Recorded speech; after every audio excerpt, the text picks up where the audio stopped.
বিভিন্ন electronics media সহ পত্রপত্রিকায় সংবাদ প্রকাশের পর পটুয়াখালীর কলাপাড়ায় শিক্ষকের বাড়িকে পাখির অভয়াশ্রম হিসাবে ঘোষণা করেছে সরকার। বৃহস্পতিবার বিকেল ৫টায় বালিয়াতলী ইউনিয়নের মুসল্লিয়াবাদ গ্রামের শিক্ষক আক্তারুজ্জামানের বাড়িতে দেশীয় এবং পরিযায়ী পাখির কলোনি নামের একটি সাইনবোর্ড সাটিয়ে বাড়িটির নামকরণ করা হয় বিহঙ্গ বিলাস।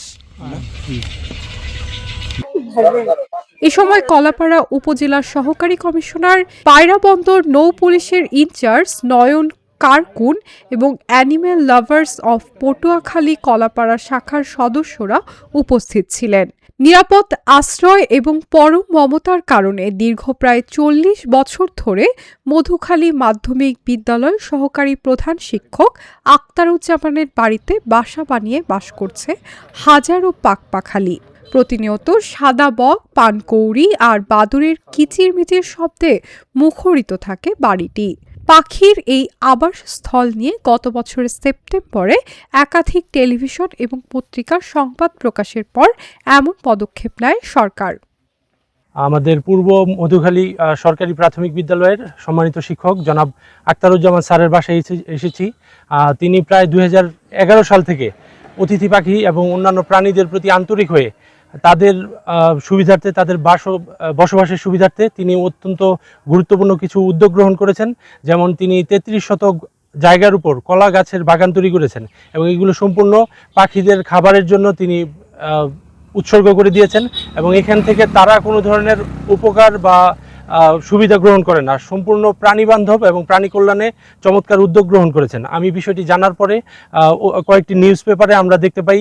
এই নিউজগুলো দেখার পরে আমাদের শ্রদ্ধেয় জেলা প্রশাসক স্যারকে আমি অবগত করি। এর প্রেক্ষিতে স্যার আমাকে নির্দেশনা দেন যে যেন আমি জেলা প্রশাসনের সিম্বল এবং আমাদের যে লোগো রয়েছে সেগুলো ব্যবহার করে আমরা একটি সাইনবোর্ড এখানে দিয়ে দিই। যেহেতু আমাদের কাছাকাছি কুয়াকাটা একটি ট্যুরিস্ট এরিয়া, আমরা আমাদের যেই পর্যটকরা আসেন তাদেরকে শীতকালে অতিথি পাখি সহ বিভিন্ন পাখি দেখার জন্য এটা নতুন ধরনের একটি ট্যুরিস্টদের জন্য আকর্ষণ হবে বলে আমি মনে করি। আমাদের এই উপজেলাতে অ্যাগ্রো ট্যুরিজম এবং অন্যান্য আরও ট্যুরিজমের অনেক সেক্টর রয়েছে। আমরা এগুলোকে হাইলাইট করতে পারলে উপজেলার জন্য যেমন ভালো হবে এবং বন্যপ্রাণী সংরক্ষণে, প্রাণী কল্যাণেও আমাদের এই উদ্যোগগুলো প্রশংসিত হবে। প্রথমে জানতে পারি যে এই বাসায় আক্তারুজ্জামান যেই উনি স্কুল শিক্ষক, তার বাসায় দেশীয় এবং পরিযায়ী পাখির আবাসস্থল আছে। তো এটা বন্যপ্রাণী সংরক্ষণ ও নিরাপত্তা আইন 2012 অনুযায়ী সংরক্ষিত, এগুলো ধরা মারা খাওয়া যাবে না। এবং এটা সে লালন পালন বলতে উনি আশ্রয় দিয়েছেন। এটা পরবর্তীতে আমরা উপজেলা প্রশাসন এবং জেলা প্রশাসনের সাথে কথা বলি এবং জেলা প্রশাসন আমাদের মাধ্যমে তথ্য নেওয়ার পরে তারা এটাকে সংরক্ষিত এরিয়া, অভয়ারণ্য, যেটাকে পাখির অভয়ারণ্যকে কলোনি হিসাবে ঘোষণা করা হয়, এই ঘোষণা কার্যক্রম চলছে এবং এটা সরকারি মাধ্যমে এটা সংরক্ষিত এলাকা হিসাবে ঘোষণা করা হবে। এবং আমরা অ্যানিম্যাল লাভার্স অফ পটুয়াখালী এটার সর্বোচ্চ দায়িত্ব আমরা নিয়েছি। আমি বরাবরই পাখিপ্রেমী মানুষ, কিন্তু এই বিভিন্ন ইলেকট্রনিক মিডিয়া এবং পত্রিকার মাধ্যমে যখন এটা প্রচার হয়েছে জেলা প্রশাসনের পক্ষ থেকে, উপজেলা প্রশাসনের পক্ষ থেকে আজকে আমার বাড়িকে পাখির অভয়াশ্রম হিসাবে ঘোষণা করা হয়েছে। এটা আমি মনে করি আমার একটা প্রাথমিক স্বীকৃতি স্বরূপ। আমার কাজের পরিধি আরও বেড়ে যাবে আমার বিশ্বাস।